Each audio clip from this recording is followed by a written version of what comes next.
Hello दोस्तों, आप सभी का स्वागत है। आज मैं आपको एक भटकती हुई आत्मा की कहानी सुनाने जा रहा हूँ। दोस्तों, ये ऐसी कहानी है जो रात होते ही लोगों का शिकार करती है। दोस्तों, यह बहुत ही खौफनाक और दिल दहला देने वाली कहानी है। कृपया इस कहानी को कमज़ोर दिल वाले बिल्कुल नहीं सुने। हो सकता है इसे सुनने के बाद उसके अंदर डर पैदा हो जाए, इसलिए जो अंदर से मजबूत है, कृपया वही लोग इस कहानी को सुने। तो चलिए दोस्तों, भटकती हुई आत्मा की कहानी को शुरुआत करते हैं। एक गांव में कमल नाम का एक लड़का रहता था और वह काम करने के लिए शहर में जाता और अक्सर शाम होते ही घर आ जाता था। एक दिन जब कमल को रात हो गई और जब वह शहर से काम करके अपने घर की ओर आ रहा था, तो रास्ते में कमल की बाइक खराब हो गई। उसकी बाइक अचानक बंद हो गई। उस समय उस रास्ते पर किसी का आना जाना भी नहीं था। कमल को कुछ समझ नहीं आ रहा था कि वो क्या करे, क्योंकि रास्ता बहुत सुनसान और डरावना भी था। कमल ने बाइक चालू करने की बहुत कोशिश की, लेकिन फिर भी बाइक चालू नहीं हुई।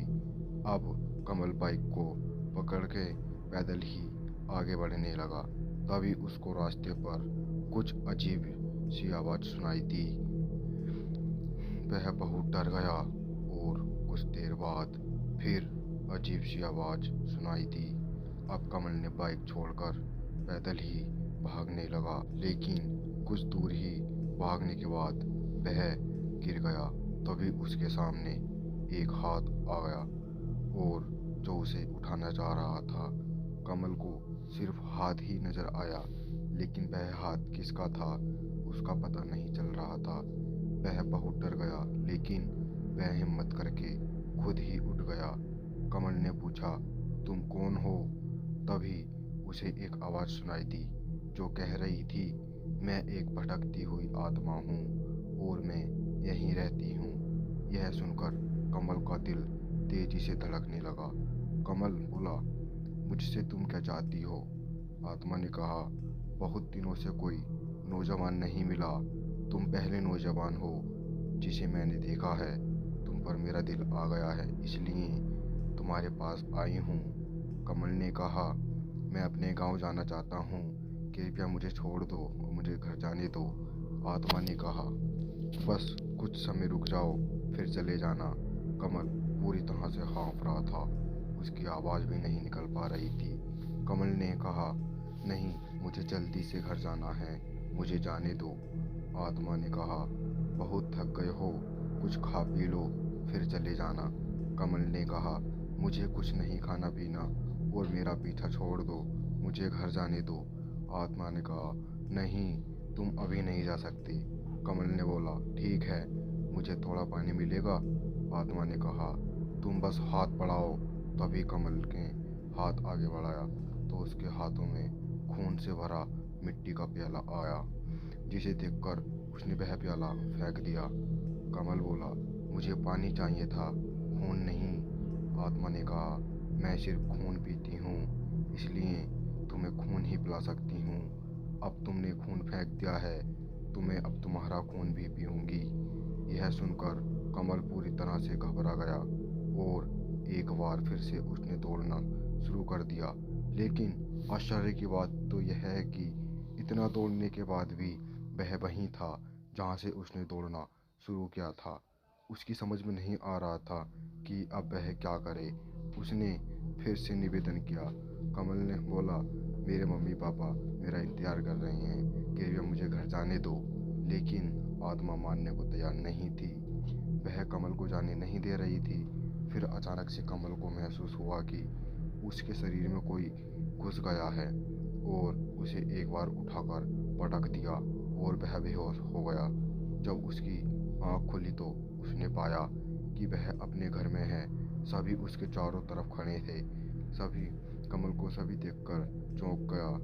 उसके हाथ साथ क्या हो रहा था उसे कुछ समझ में नहीं आ रहा था।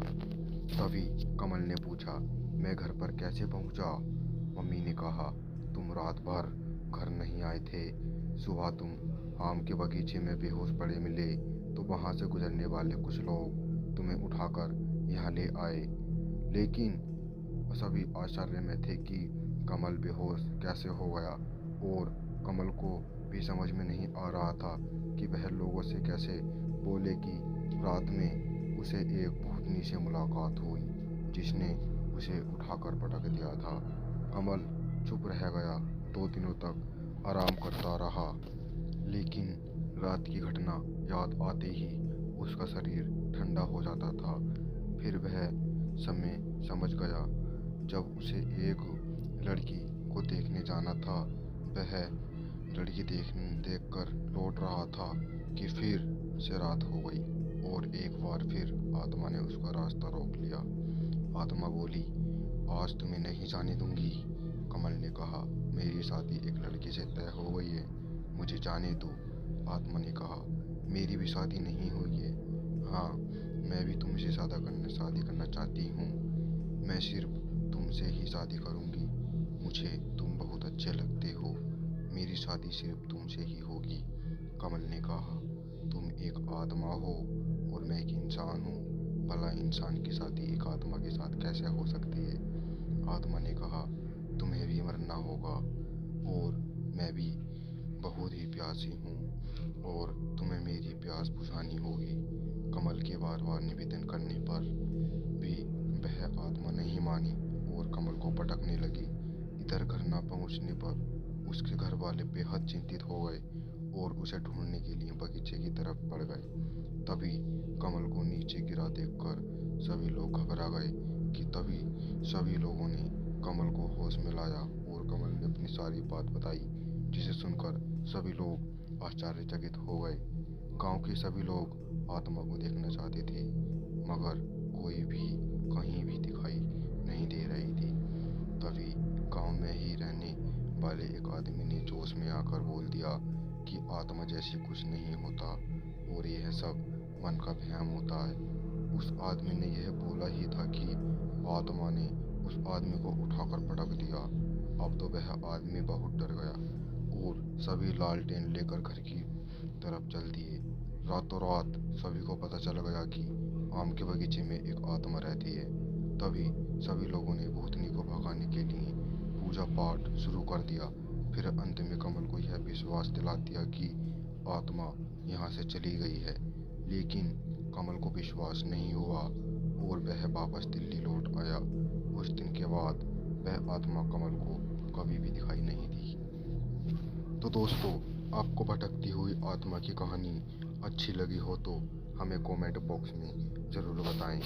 यदि दोस्तों आपके पास भी हिंदी में कोई आर्टिकल या motivational short story in Hindi या अन्य शॉर्ट हॉरर स्टोरी हैं जो हमारे साथ शेयर करना चाहते हैं, तो कृपया उसे अपनी फ़ोटो के साथ ईमेल करें।